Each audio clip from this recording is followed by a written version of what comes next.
बिस्मिल्लाहिर्रहमानिर्रहीम, अस्सलाम वालेकुम, welcome to literature online.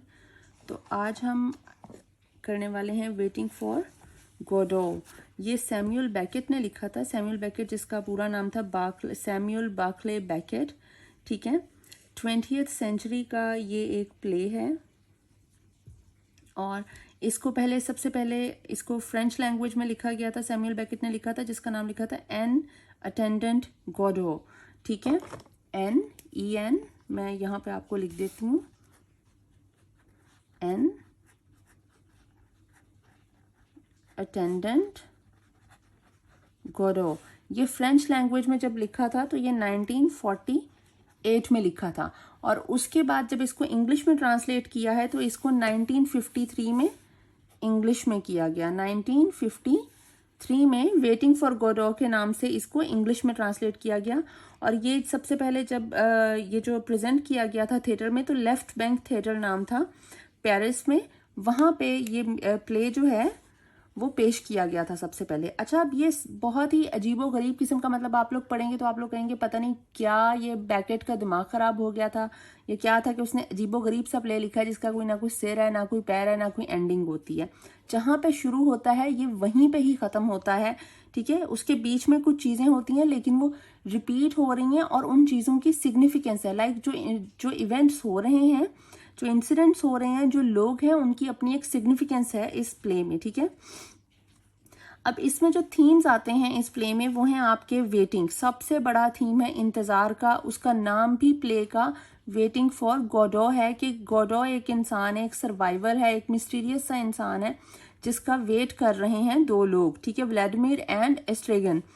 Dreaded saviour के इंतजार में है। उसके अलावा इसका जो थीम है वो triviality and boredom of human life. लोग अपनी जिंदगी से तंग हैं, बेजार हैं, ठीक है, और ट्रिवियलिटीज बहुत छोटी छोटी मामूली चीजों में पड़े हुए हैं, एक्स्ट्रा ऑर्डिनरी कुछ भी नहीं कर रहे हैं, मतलब वो सोच नहीं रहे हैं, उससे निकलने के बारे में भी नहीं सोच रहे हैं। प्रेवलेंस ऑफ सफरिंग, मिजरी दिखाई गई है, ठीक है, सफरिंग दिखाई गई है लोगों की। थीम ऑफ इग्नोरेंस, जहालत दिखाई गई है कि लोग जो हैं वो अपनी हालत को देखते हुए भी वो एक इग्नोरेंस की जिंदगी गुजार रहे हैं। वो कहते तो हैं कि इग्नोरेंस इज अ ब्लेसिंग, जब तक आप अंधेरे में रहते हो तो आप अच्छे रहते हो, लेकिन वो उसके लिए जब आपके पास बहुत ज्यादा नॉलेज आ जाता है तो वो आपको बहुत ज्यादा रेस्टलेस कर देता है। लेकिन इन लोगों के पास तो कुछ भी नहीं है, वो फिर भी जो है वो उसी में खुश है, वो कोई नॉलेज या अपनी सेल्फ अवेयरनेस या सोशल अवेयरनेस को हासिल करने की कोशिश नहीं कर रहे हैं। फिर इसका थीम है economic and intellectual exploitation and the theme of meaninglessness of space, time and identity, कि आपकी जो ना वक्त की कदर है, ना अपनी ज़ात की कदर है, और ना ही आप जहाँ पे रह रहे हो, मतलब किसी भी चीज़ का कोई पर्पस नहीं है। मीनिंगलेसनेस है और पर्पजलेसनेस है, ठीक है, एमलेसनेस है, कोई गोल नहीं है, कोई ऑब्जेक्टिव नहीं है, ठीक है। इकोनॉमिक एंड इंटेलेक्चुअल एक्सप्लॉयटेशन है, मतलब जिस तरह अब लकी जो है वो वहां पे मुलाजिम होता है, उसके साथ पॉड्जो जिस तरह का सलूक कर रहा होता है, ठीक है। आप जो व्लादिमीर और एस्ट्रेगन की जो बातें हैं, लकी की जो स्पीच है, पॉड्जो की जो स्पीच है, ये सारी क्या है, ये इंटेलेक्चुअल एक्सप्लॉयटेशन है। बहुत ही मीनिंगलेस सी स्पीच देते हैं, उनकी बातों का कोई मतलब नहीं निकलता, बात एक कोई कोहेजन नहीं है उनकी बातों में, बातें कनेक्टेड नहीं है एक दूसरे से। तो सबसे पहले अगर हम इसके थीम को डिस्कस करते हैं तो पहला थीम हमारा है वेटिंग, इंतजार है। तो इसमें वो बात क्या कहता है, this is not a play about waiting is in it self waiting, कि ये इसमें इंतजार के बारे में ही इंतजार है। वो इंतजार किस चीज का है, for not only does the reader wait, के रीडर सिर्फ ये वेट नहीं करता कि एस्ट्रेगन और व्लादिमीर को एक मिस्टीरियस जो गॉडो ने मिलने आना है वो कब आएगा, बल्कि he also waits breathlessly and futilely for something to happen, बल्कि रीडर ये भी वेट करे अब कुछ होगा, अब कुछ होगा, अब कुछ होगा। जिस तरह हम कोई बोरिंग सी मूवी देखने लग जाएं तो हमें होता है अब क्लाइमेक्स आएगा, अब तो कुछ हो ही जाएगा, लेकिन इस प्ले में ऐसा कुछ नहीं होने वाला, कुछ भी नहीं होता है, ठीक है। तो एक इंतजार ही रहता है, जहां पे व्लादिमीर और एस्ट्रेगन वेट कर रहे हैं गॉडो का, वहां पे हम लोग यही इंतजार करते रहते हैं कि अभी कुछ होगा तो अभी कुछ होगा, लेकिन होना कुछ भी नहीं, ना गॉडो ने आना है और ना ही कुछ एक्स्ट्रा ऑर्डिनरी होना है। Waiting is compulsive. Estragon suggests more than once that they might leave, but Vladimir reminds him that they dare not. They are waiting for Godot. मतलब वेटिंग का क्यों है? एस्ट्रेगन बेचारा बथेरी दफा कह रहा है कि अब हमें चले जाना चाहिए, जब वो नहीं आ रहा तो चलो चलते हैं, लेकिन व्लादिमीर कहता है जरूरत भी नहीं करनी यहाँ से जाने की, क्योंकि अगर हम गए तो गोडो जो है वो हमें पनिश भी कर सकता है। उन्होंने उसको देखा भी नहीं है, उसका वेट करें, लेकिन वो फिर भी उसकी जात से डर रहे हैं, जिसका वो वेट करें कि अगर हम यहाँ पे उसका इंतजार नहीं किया और वो आया और हम उसे नहीं मिले तो फिर वो क्या करेंगे। हालांकि वो जहाँ पे अभी मौजूद है वहां पे वो कुछ भी नहीं कर रहे हैं, वो सिर्फ टाइम वेस्ट कर रहे हैं, एक चट्टान से दूसरी चट्टान तक जा रहे हैं। लाइक वो एजेस जो हैं वो उस प्लेन में, वो एक जगह से दूसरी जगह जा रहे हैं, वो उधर देख रहा है अपनी जो है वो हाथ की शील्ड बना के आंख से कि अब आ रहा होगा, दूर से कहीं नजर आ जाएगा, अब आ रहा होगा। एक दरख्त है इस पूरे में, ठीक है, उस एक दरख्त के में कुछ पत्ते हैं और वो उसी के नीचे खड़े होकर देख रहे हैं कि अब कोई आएगा। कोई छांव नहीं है, कोई ऐसा सच नहीं है, शेल्टर नहीं है उनके पास, लेकिन वो फिर भी वहां पे इतनी मिजरी में भी वेट कर रहे हैं और सफर कर रहे हैं, लाइक वो इंग्लिश वाला सफर कर रहे हैं, ठीक है। And looking into the distance with eyes shielded by the hand, they also tell worn out jokes. और वो टाइम किस तरह से पास कर रहे हैं, वो अपना टाइम पुराने पुराने स्टूपिड से, जिन पे हंसी भी नहीं आती, इस किस्म के जोक्स और किस्से कहानी, एनेक्डोट्स कहते हैं किस्से कहानियों को, वो किस्से कहानियां सुना रहे हैं जिसका अभी कोई मतलब नहीं बनता, जिससे सुनकर कोई हंसी भी नहीं आ रही है और ना ही कोई उसकी वहां पे सेंस बन रही है जहां पे वो एक दूसरे को वो बातें बता रहे होते हैं। They indulge in repetitive pointless activities. फिर वो क्या करते हैं, व्लादिमीर और एस्ट्रेगन आपस में वही बातें रिपीट किए जाएंगे बार बार और बिना किसी मतलब के, पॉइंटलेस बातें जो है वो रिपीट किए जाएंगे, पॉइंटलेस एक्टिविटीज रिपीट किए जाएंगे। पॉइंटलेस एक्टिविटीज क्या थी, एक ने जूते उठा के अपने जूते उतारने की कोशिश शुरू कर देनी, फिर जूते को उल्टा लेना है कि उसमें से शायद कुछ निकल है। दूसरे ने कभी हैट उतार लेना है तो देखना है कभी हैट में से शायद कुछ निकला है। निकलना किसी चीज में से कुछ नहीं है, बस कभी एक दूसरे के सर पे हैट जो है वो एक्सचेंज किए जाने हैं, ठीक है, कभी इधर से उधर वॉक किए जानी है। So these are the pointless activities that they have been indulging in, ठीक है, throughout the play. And but it is made clear that waiting must go on. लेकिन वो एक चीज को क्लियर कर लेते हैं कि वेटिंग, हमें वेट करना ही है, ये वेट खत्म नहीं होगा। And they do not seem to harbour any real hope. उन्होंने हर सूरत वेट करना है, हालांकि उन्हें कोई उम्मीद भी नजर नहीं आ रही। वो कहते हैं ना, कोई उम्मीद बर नहीं आती, कोई सूरत नजर नहीं आती, इस किस्म का कुछ है ना। तो बस कुछ यही हाल इनका है, ठीक है। नींद क्यों रात पहले आती थी, हाले दिल पर हंसी अब किसी बात पर नहीं आती। तो इनका भी कुछ ऐसा ही हाल है। तो वेटिंग फॉर गोडो, अब गोडो के बारे में बात होती है कि एक तो थीम है हमारा वेटिंग का, कि इंतजार है। दूसरा है कि ये बंदा कौन है जिसका नाम लिखा गया, टाइटल में भी इसको डाल दिया। तो गोडो क्या हुआ, he is a mysterious stranger जो पूरे प्ले में अपीयर हुआ ही नहीं है, but we are waiting for him, not even like the characters of the play, but also the reader is waiting for that person कि वो अभी आएगा तो वो कैसा दिखता होगा, वो होगा कौन, किस तरह से होगा, is that person a super natural creature or that is like a normal human being, किस तरह से होगा। तो उसकी सिम्बॉलिक रिप्रेजेंटेशन क्या होगी, इसकी इम्प्लीकेशन क्या है, बैकेट को क्या सूझी जो उसने उसका नाम गोडो रखा और क्यों रखा, और वो बंदा फिर नजर क्यों नहीं आया। तो अच्छा, इसकी हम जो दो तीन जो इम्प्लीकेशंस बनती हैं, एक लाइक थेरीज बनती हैं, वो थेरीज, एक थेरी तो ये है कि उस वक्त जब ये प्ले लिखा गया है 20th सेंचुरी में, ये प्ले लिखा गया 1953 में, वर्ल्ड वॉर 2 के बाद लिखा गया। आपको पता है कि वर्ल्ड वॉर 2 कब हुई थी, 1939 से 1945 तक वर्ल्ड वॉर 2 चली थी, ठीक है। अब यहाँ पे ये रेजिस्टेंस मूवमेंट की बात होती है। रेजिस्टेंस मूवमेंट स्टार्ट हुई थी 1940 में। रेजिस्टेंस मूवमेंट क्या थी बेटे, जब वर्ल्ड वॉर 2 होती है तो फ्रांस और जर्मनी जो है वो एक दूसरे के खिलाफ लड़ रहे हैं, ठीक है, वो एक दूसरे के खिलाफ खड़े हैं। अब जर्मनी क्या था, जर्मनी में हिटलर और नाजीज थे। नाजीज क्या करते थे, सारे जो जूस पीपल थे उनको मार रहे थे, परसिक्यूट कर रहे थे, और फ्रांस को उन्होंने ऑक्यूपाई कर लिया। जब फ्रांस को ऑक्यूपाई किया तो फ्रेंच सिटीजन्स जो हैं वो उनके खिलाफ, नाजीज के खिलाफ जो है वो इकट्ठे होने शुरू हुए, and they started a movement that has been called the resistance movement against the Nazis and the Germans, ठीक है।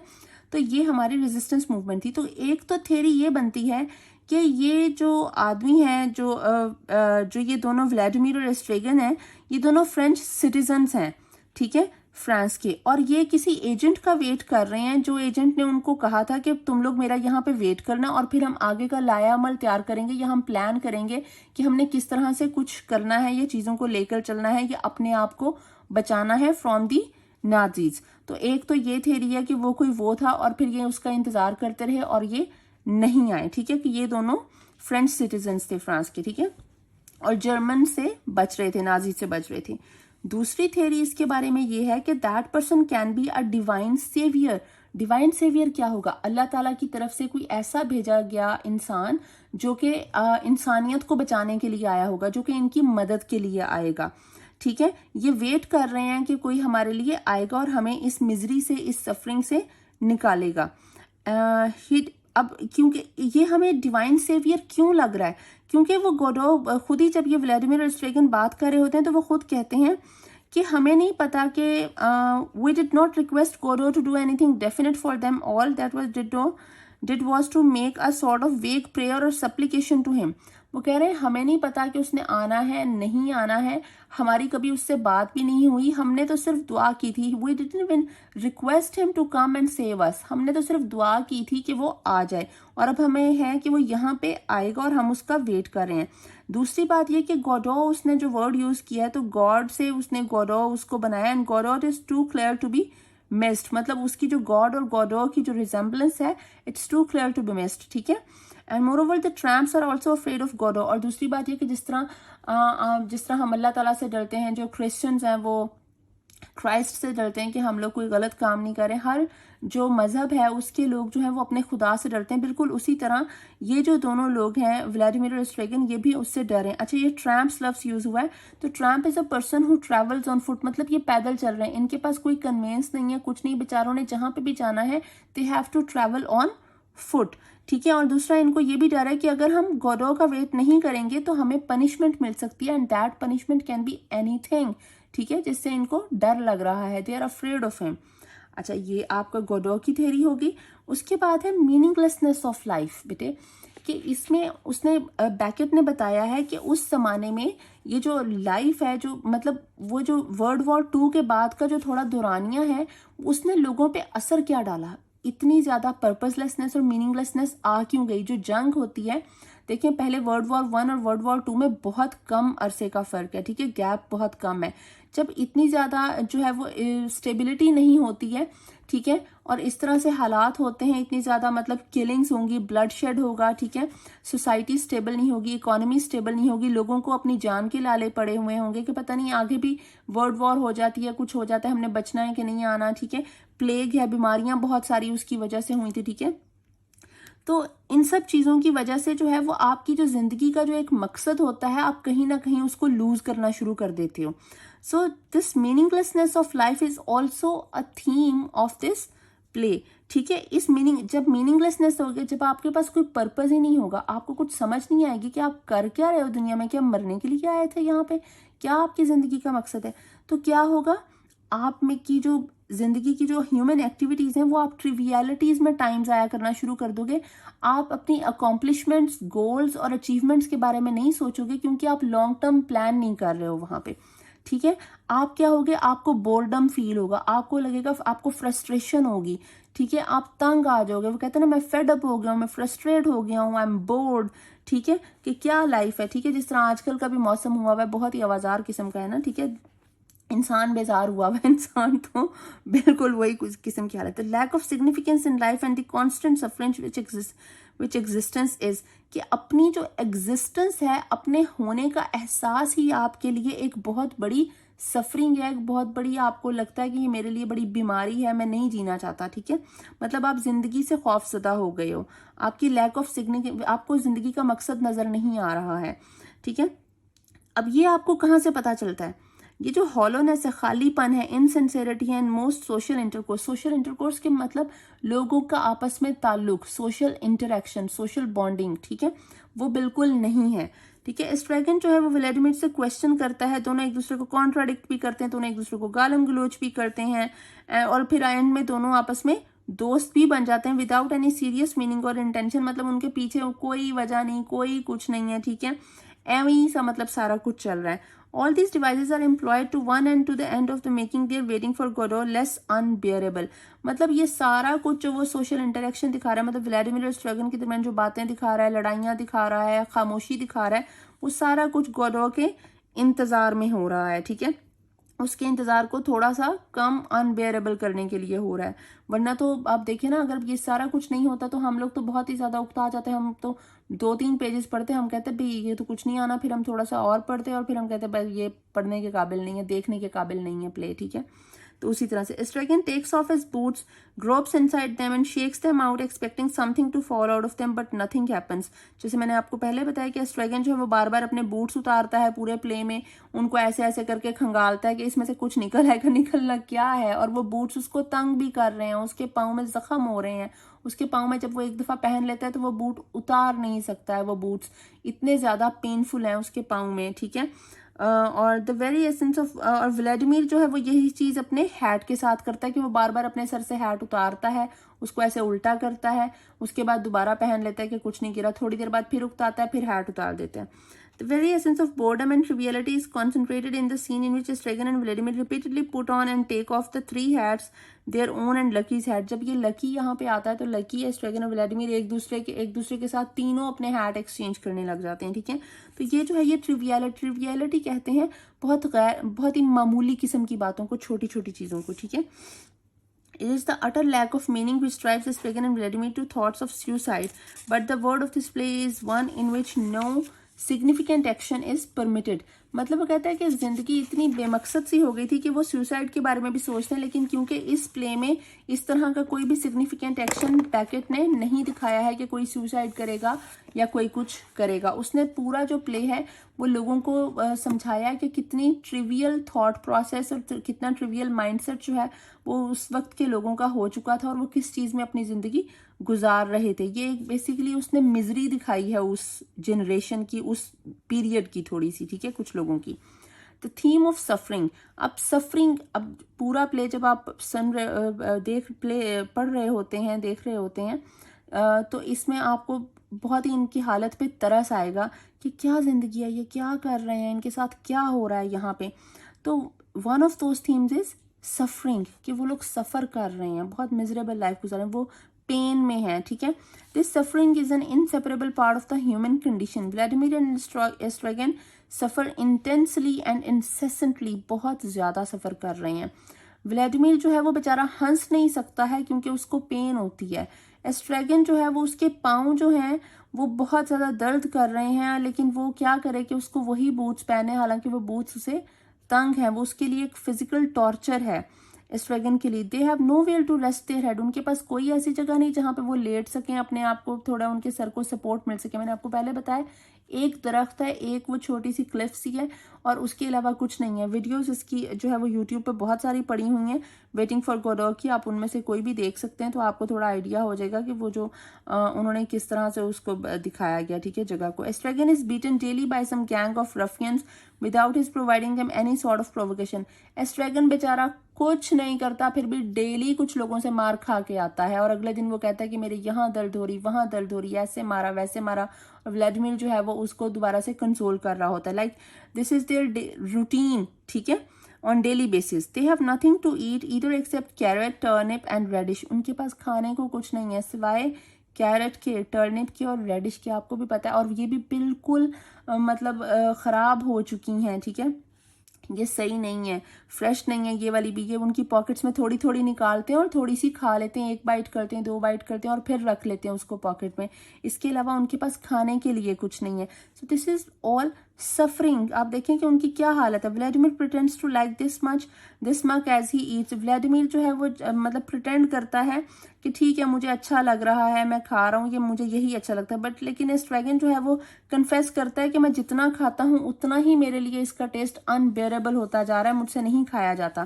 They have nothing to look back on except the days when they did not look so shabby and they could go up Eiffel Tower and jump to their deaths from there। मतलब अगर वो अपनी, हम अब देखें, हम लोग अभी कभी उदास होते हैं तो हम बहन भाई या फ्रेंड्स आपस में बैठते हैं तो हम अपनी पुरानी बातें याद करके हंसते हैं, लेकिन इनके पास वो पुरानी बातें याद करने के लिए भी कोई अच्छी बात नहीं है। वो कहते हैं कि अगर हमारे जिस्म जो है वो अब इस तरह से नहीं हुए होते तो हम आईफल टावर पे चढ़ते, और आईफल टावर पे चढ़ के आज कब के ना अपनी जान दे चुके होते हैं उस जमाने में जब हम जवान थे, ठीक है।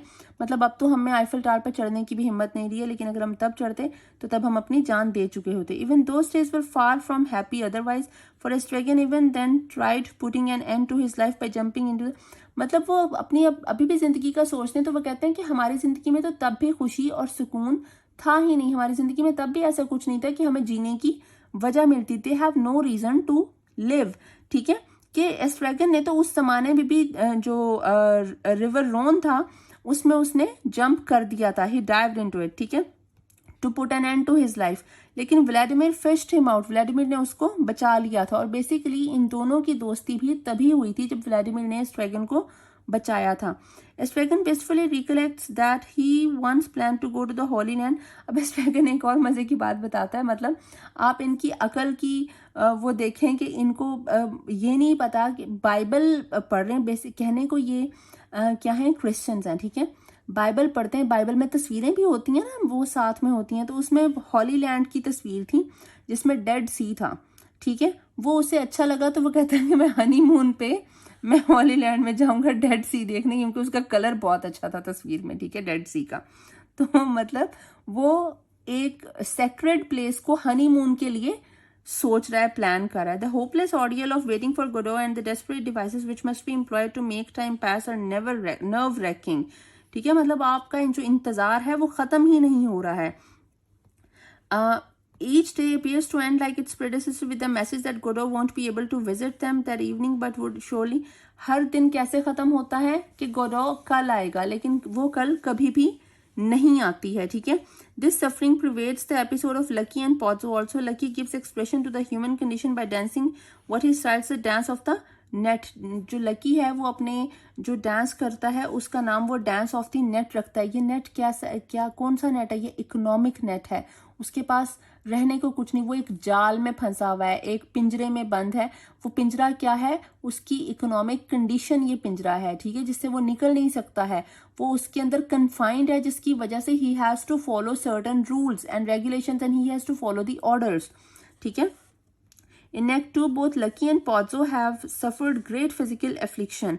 लकी और पॉज़ो के आपने देखा कि लकी जब Act 1 में आता है तो पॉज़ो ने लकी को रस्सी उसकी गर्दन में बांधी हुई है और उस लकी ने सारा सामान पकड़ा हुआ है और लकी की जो गर्दन है वो बिल्कुल उसकी कमर झुकी हुई है। उसने एक स्टूल पकड़ा हुआ है, एक बैग पकड़ा हुआ है, रस्सी गंदे से बंधी हुई है और उसको वो खींच के चला आ रहा है और उसकी गर्दन पे इवन निशान भी पड़े हुए हैं रस्सी के, ठीक है, उस रोप के।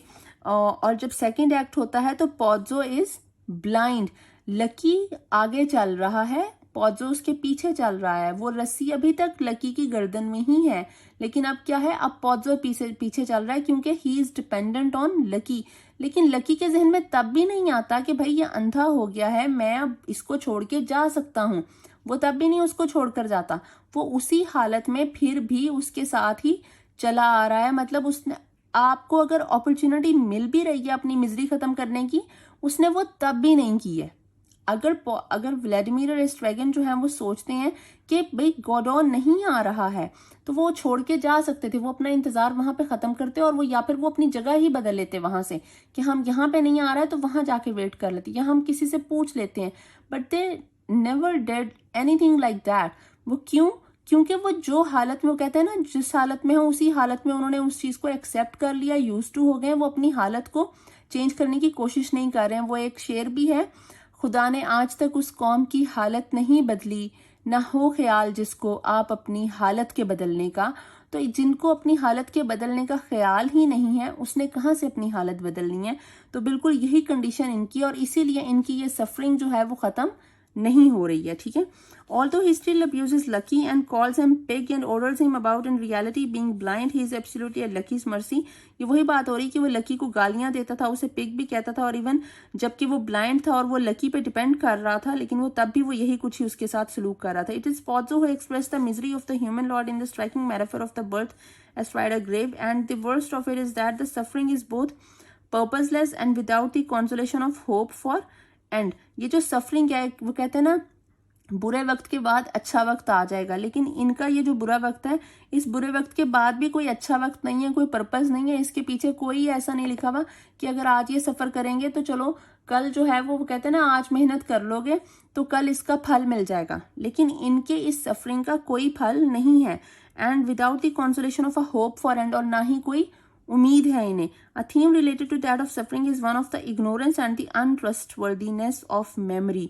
अब इसी में ये सफरिंग का जो थीम है, सफरिंग के थीम से एक और थीम कनेक्ट होता है, दैट थीम इज इग्नोरेंस, कि आप अंधेरे में हो, इंटेलेक्चुअल इग्नोरेंस है आपकी, आपको समझ नहीं आ रही है क्या हो रहा है, आप समझना चाह नहीं रहे हो कि क्या हो रहा है आपके साथ और आप अपने ज़ात के साथ क्या कर रहे हो, आप सोसाइटी के साथ क्या कर रहे हो। वो कहते हैं कि इंसान जो है वो लोग मिलकर, एक एक फर्द मिलकर ही सोसाइटी बनाता है, ठीक है। अफराद के हाथों में है अक़वाम की तकदीर, हर फर्द है मिल्लत के मुकद्दर का सितारा। अफराद ने मिलकर ही सोसाइटी बनानी होती है, और जब एक फ़र्द ही अपनी रिस्पॉन्सिबिलिटी नहीं समझेगा तो वो कैसे एक आप कह लें कि एक हेल्दी सोसाइटी किस तरह से बनेगी, एक ऐसी सोसाइटी जो कि अपनी कौम को, जो कि अपने मुल्क के लिए थोड़ा सा फ्रूटफुल रहेगी, ठीक है। और दूसरा है अनट्रस्टवर्दीनेस, आप दूसरे पे यकीन नहीं कर पा रहे हो, इनसिंसेरिटी है, लॉयल्टी नहीं है, ठीक है। अनट्रस्टवर्दीनेस ऑफ मेमोरी, आप अपनी यादाश्त पे ही नहीं करो, इंटेलेक्चुअल इग्नोरेंस एंड मेमोरी की बात होगी, ठीक है। गजनी हो गए सारे। एस्ट्रेगन is asleep while the second boy tells Vladimir that Godot would not come that evening. एस्ट्रेगन सो रहा होता है जब व्लादिमीर को लड़का आकर बता जाता है, वो जो एक छोटा बच्चा आता है। इसमें टोटल यही कैरेक्टर्स आते हैं कि स्ट्रैगन है, एक व्लादिमीर है, दो बच्चे आते हैं, एक लकी है और एक पॉड्जो, 6 कैरेक्टर्स हैं टोटल, ठीक है। एक बच्चा एक्ट 1 में आता है और एक बच्चा एक्ट 2 में आता है। तो वो बच्चा आके व्लादिमीर को बता के जाता है कि भाई गॉडो ने पैगाम भेजा है कि वो नहीं आएगा। अब व्लादिमीर परेशान हो रहा है कि मैंने एस्ट्रेगन को बताना कैसे है कि गॉडो नहीं आ रहा है। तो ये आप उसकी बात सुने, वो क्या कह रहा है, वो कह रहा है was I sleeping while the others suffered, क्या मैं सो रहा था जब बाकी लोग जो हैं वो तकलीफ में थे। एम आई स्लीपिंग नाउ, क्या मैं अभी भी सो रहा हूँ। Tomorrow when I wake or think I do what shall I say of today, कल जब मैं उठूंगा तो मैं क्या कहूंगा कि आज क्या हुआ था। That with Estragon my friend at this place until the fall of night I waited for Godot, वो कह रहा है कि एस्ट्रेगन के साथ मैंने यहाँ पे रात तक गॉडो का इंतजार किया था। दैट पॉड्जो पास्ट, कि पॉड्जो गुजर गया, या पॉड्जो भी यहाँ से गुजरा था। विद हिज कैरियर उसका कौन था, लकी था। And that he spoke to us, और दोनों ने हमसे बात की थी। Probably but in all that what truth will there be, वो कह रहा है लेकिन इस सब में हकीकत क्या है, सच क्या है इस सब में। He'll know nothing. He'll tell me about the blows he received and I'll give him a carrot. वो कह रहा है कि लेकिन इससे क्या होगा, मैं उसको सारी ये पूरे दिन की रोदात भी सुना दूंगा, फिर भी एस्ट्रेगन को कुछ याद तो रहेगा नहीं। उसे सिर्फ एक ही बात याद होगी कि वो जब रात हुई थी तो वो यहाँ से चला गया था कहीं पे, वहां पे उसको सारी रात बेचारे को मार पड़ी और सुबह वो मार खा के उठ के आ गया है, और उसे वो यही याद होगा कि ये जगह दर्द कर रही, वो जगह दर्द कर रही है, और फिर मैं उसे एक गाजर दे दूंगा, ठीक है। कि वो एक ही रूटीन पता नहीं कितने अरसे से चली आ रही है। एस्ट्रेगन जो है वो अनएबल टू रिकग्नाइज है, वो उसको लोग याद नहीं रहते, उसको बातें याद नहीं रहती हैं। Pozzo does not remember that he has met Estragon and Vladimir already, और पॉड्जो भी जब एक्ट 2 में वापस आता है, जब वो ब्लाइंड होकर आता है, तो उसको भी याद नहीं होता है कि वो व्लादिमीर और एस्ट्रेगन से यहीं पे पहले मिला था जब वो देख सकता था, ठीक है। और उसके बाद on the other hand he says that he became blind. और दूसरी बात इसमें जो है वो अनट्रस्टवर्दीनेस के हालात की और मेमोरी की क्या है कि जब ये दोनों होते हैं, मतलब पॉड्जो आके बताता है कि एमी अचानक मैं एक दिन उठा और मैं ब्लाइंड हो गया था, और ऐसी अचानक से एक दिन उठा और लकी जो है वो डम हो गया, ठीक है। मतलब पता ही नहीं कि कैसे हो गया, आपको समझ ही नहीं आई है। Vladimir thinks that the second boy, और फिर दूसरी बात ये कि व्लादिमीर ये सोच रहा है कि जो सेकंड बॉय था, क्या वो जो लड़का सेकंड एक्ट में आया, क्या वही लड़का पहले आया था, या फिर ये लड़का उस लड़के का भाई है, ठीक है। वो इस चीज में कंफ्यूज्ड है कि क्या हुआ था। तो अब यहाँ पे वो ये बात करता है, in some profounder non rational sense everyone is ignorant to some extent, कि इस प्ले में हर कोई कहीं ना कहीं थोड़ा सा डार्क में है, ठीक है, अंधेरे में, उसे चीजों का पता नहीं है, वो समझ नहीं पा रहा है, ठीक है, अनअवेयर है। He believes that someone who has a better view of things may know that Vladimir also is asleep when he claims to be awake and conscious. वो कह रहा है कहीं ना कहीं ऐसा भी हो, जब व्लादिमीर कह रहा था कि मैं जाग रहा हूँ तब वो सो रहा था। At me too someone is looking of me too someone is saying he is sleeping he knows nothing let him sleep on. मतलब ये इस किस्म के डायलॉग्स हैं जिसको कोई सेंस नहीं बनती। At me too someone is looking कि मेरी तरफ कोई देख रहा है, of me too someone is saying और कोई कुछ कह रहा है, ही इज स्लीपिंग वो सो रहा है, ही नोज नथिंग उसे कुछ नहीं पता, लेट हिम स्लीप ऑन उसे सोने दो। ये स्ट्रैगन की बात कर रहा है कि अगर स्ट्रैगन जो है वो सो रहा है तो उसे सोने दो, अगर कोई बात कर रहा है तो उसे करने दो। मतलब क्या हो रहा है उससे फर्क नहीं पड़ता, हमारी जिंदगी जैसे चल रही है हम उसमें खुश हैं और हमने ऐसे ही चलती रहने देनी है। Then the theme of exploitation. Exploitation देखें, सबसे पहले तो इसकी जो हमें एग्जांपल मिलेगी वो लकी के साथ जो सूरत हाल चल रही है।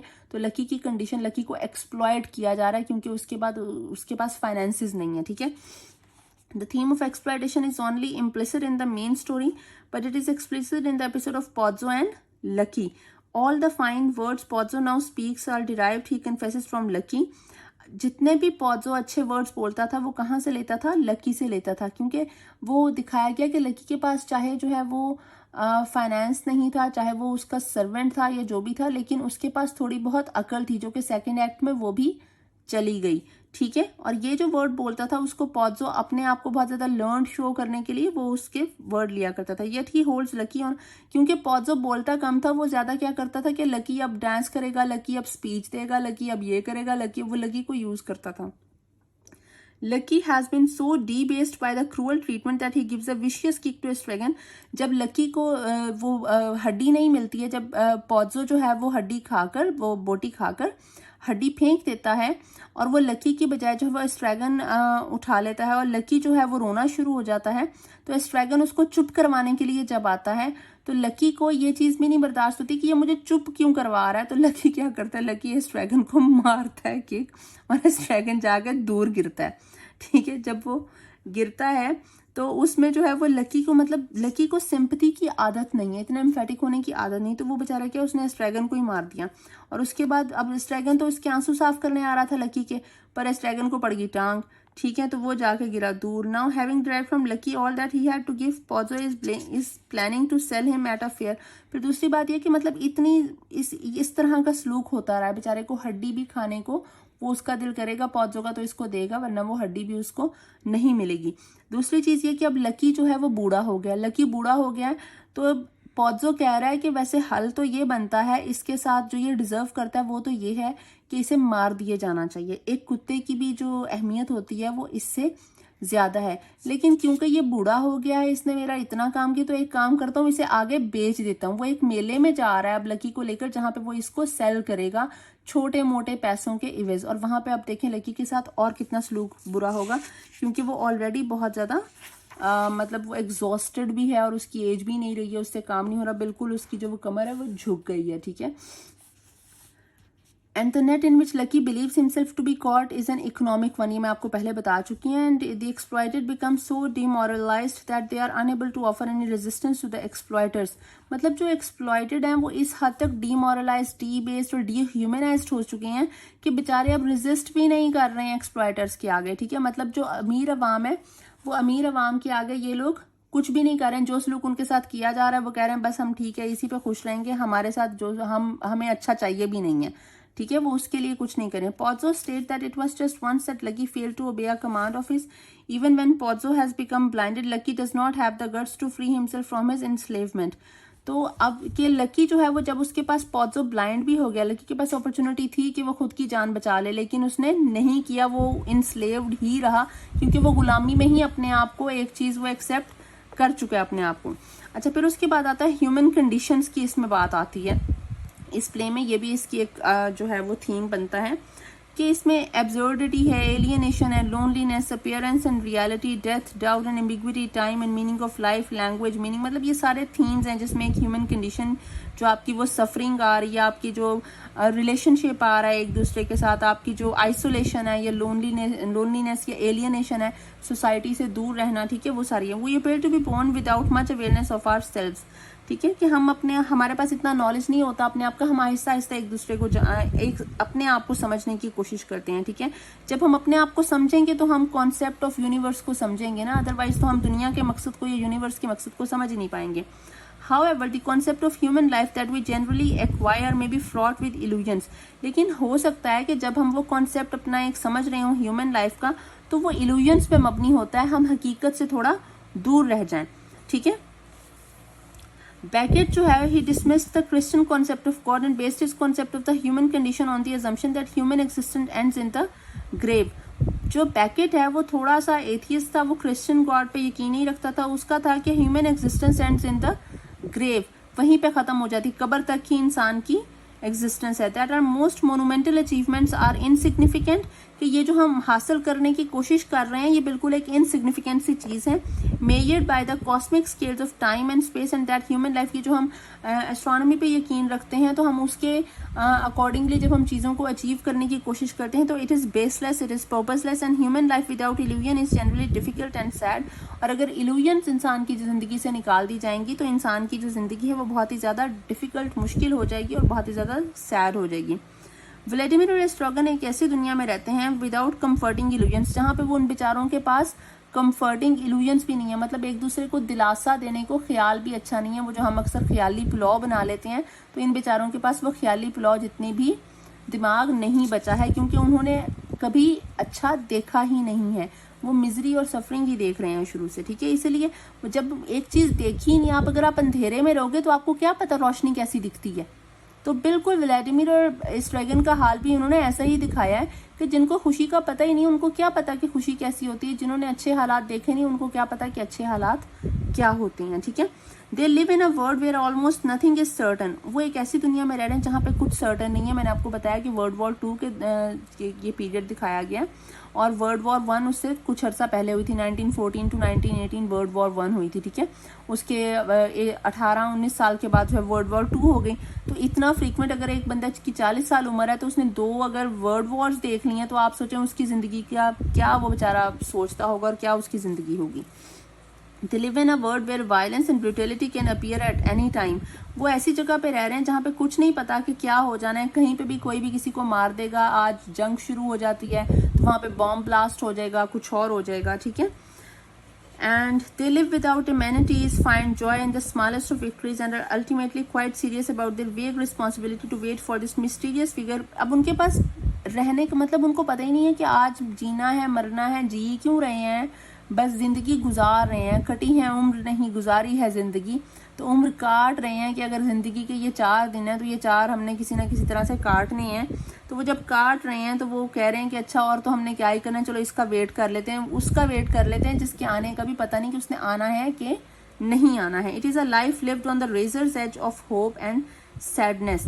मतलब एक जो ब्लेड होता है, ब्लेड की धार पे जिंदगी गुजार रहे हैं. वो कहते हैं ना, ब्लेड की धार पे आप चल भी रहे हो तो आपके पाँव कट सकते हैं ना, आप गिर जाओगे, कुछ और हो जाएगा. मतलब ना आप इधर के हो ना इधर के हो. ठीक है. Of hope and sadness. और वो जो रेजर की जो एज है, वो जो एक शार्प जो एक एज है, वो क्या है, वो एज आपकी होप और सैडनेस है, बल्कि वो पेसिमिज्म है आपका, सैडनेस है. ठीक है. Strangely enough, Pozzo often voices most clearly what Beckett might have called the reality of this world. In Act 1, for example, Stragin feels pity for the abused and weeping Lucky, who is sobbing because Pozzo has said aloud that he wants to get rid of him. जब Pozzo कहता है कि अब मुझे इससे जान छुड़ानी है, old dogs have more dignity. Even जो old dogs होते हैं वो भी ज़्यादा dignified होते हैं इस old लकी से. तो स्ट्रैगन को बेचारे को तरस आता है लकी पे. But when Estragon goes with a handkerchief to wipe his tears, लेकिन जब स्ट्रैगन बेचारा उसके आंसू साफ करने जाता है तो लकी उसको किक कर देता है in the shins and it's now Estragon in the pain. और अब स्ट्रैगन को दर्द हो रही है. Pozzo then suffers this observation. Pozzo जो है वो ये ऑब्जर्वेशन देता है, he stop crying, you have replaced him as it were. वो अब पॉज़ो कहता है कि क्योंकि दर्द तुम्हें शुरू होगी, स्ट्रैगन को चोट लगी तो स्ट्रैगन को दर्द शुरू होगी, तो लकी ने रोना बंद कर दिया. अब आप यहाँ पे जो लाइन आती है वो लाइन बहुत इंपॉर्टेंट है. वो कहते हैं, for each one who begins to weep somewhere else another stops.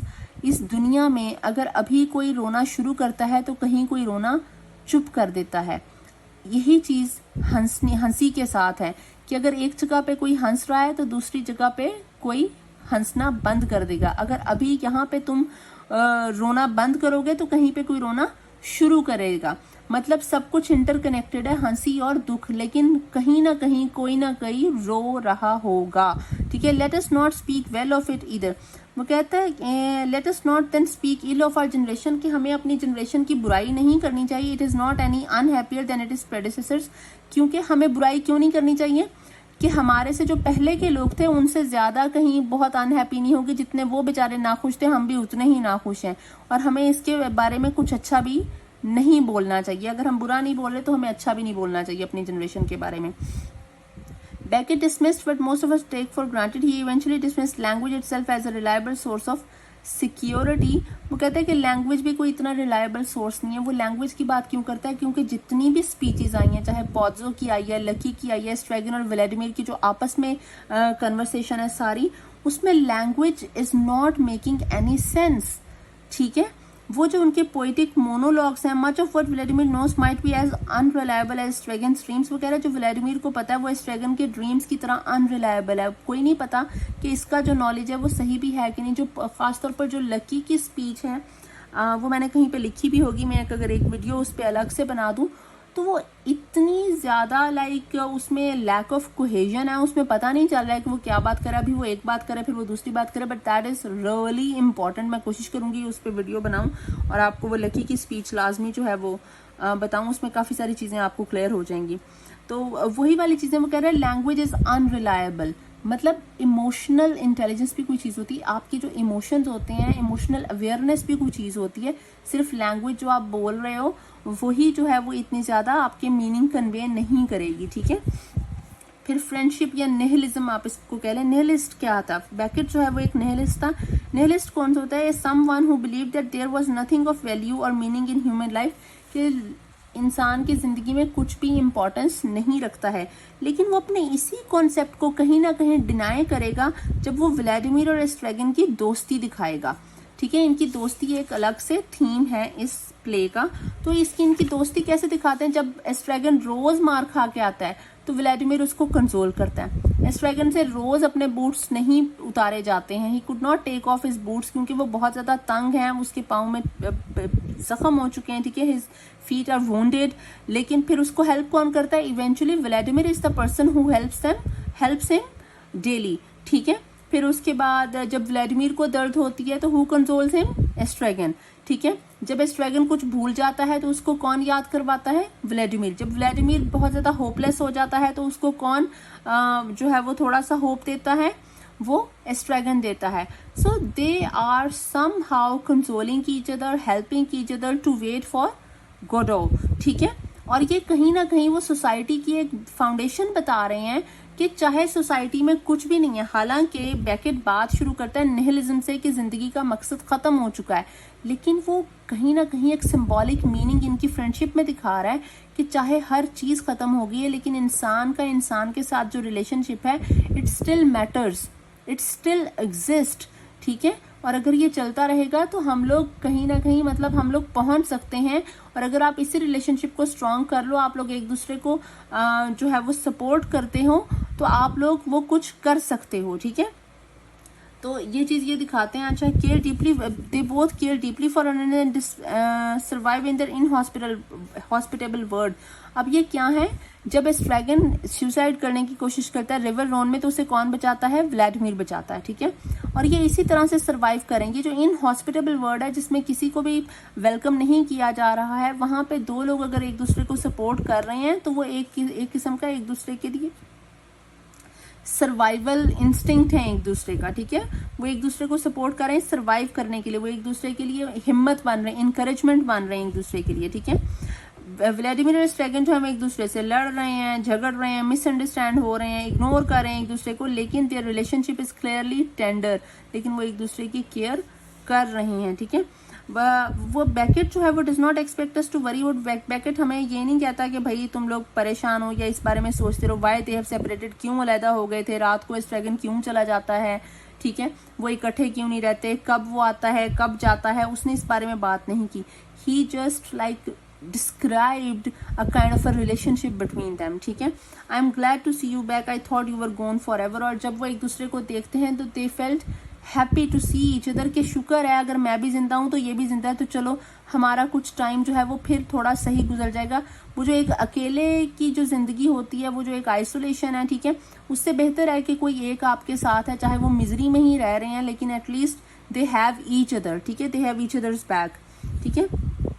जब वो जूते उतारने की बात करते हैं तो यहाँ पे ये लिखा हुआ है कि मतलब वो कहता है कि जूते तो मुझसे नहीं उतरेंगे, nothing to be done but boots must be taken off every day. Vladimir उसे कहता है लेकिन बूट्स उतारने चाहिए, मतलब जितनी तुम्हें दर्द है, तुम्हारे पाँव की जो हालत है, अगर ये तुम डेली नहीं उतारोगे तो तुम बिल्कुल ही चलने फिरने से जाओगे, ठीक है। तो ये जो सारी कुछ डिफिकल्टीज में एक दूसरे को जो ये सपोर्ट करते हैं, सो दिस इज इट। ये जो इनका ये वाला थीम था। अच्छा ये तो मैंने आपको कर दिया, मैं ये शेयर भी कर दूंगी फेसबुक पेज पे। नेक्स्ट जो वीडियो बनाऊंगी वो ट्रेजाई कॉमेडी वाली बनाऊंगी, और साथ में this play as an existentialist play, ठीक है, वो हम करेंगे। आई होप आपको इसकी समझ आ गई होगी। Thank you so much.